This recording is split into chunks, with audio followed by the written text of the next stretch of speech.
It was in America, in the late 1800s, that the amusement park adopted a whole new form. A technological revolution had allowed rides to be created on a scale never seen before. Forward-thinking entrepreneurs brought them to Coney Island, a seaside resort near Manhattan. The rides allowed patrons to escape the moral constraints of the day. In Victorian society, behaviour as innocent as holding hands in public was considered risque. The new amusements allowed men and women not only to touch, but to hug each other in public. Coney Island won the heart of New York.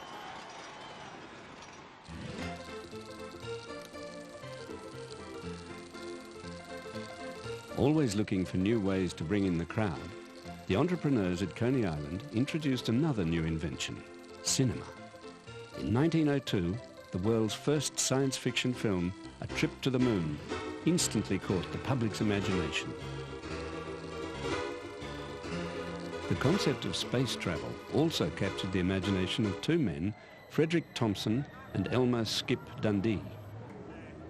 Together, they recreated the lunar voyage for a new ride at Coney Island. A Trip to the Moon was an instant success. Taking a gamble, Dundee and Thompson borrowed a huge sum, $700,000, to build a whole new amusement park at Coney Island.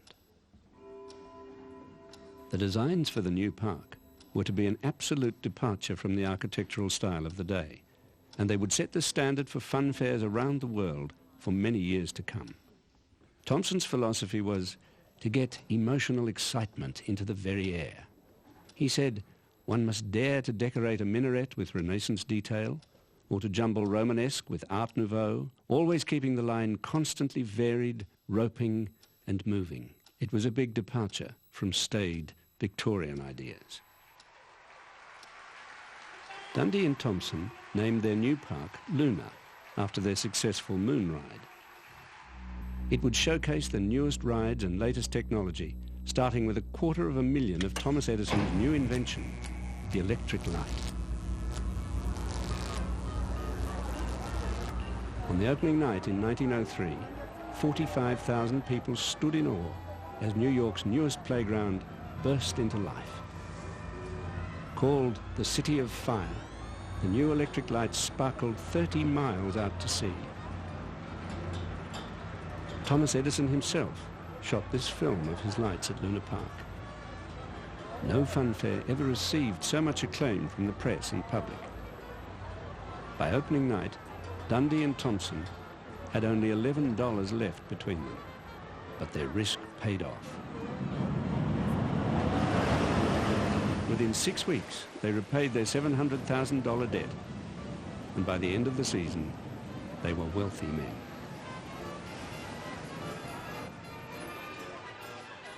Word of the overwhelming success of Luna Park spread far and wide.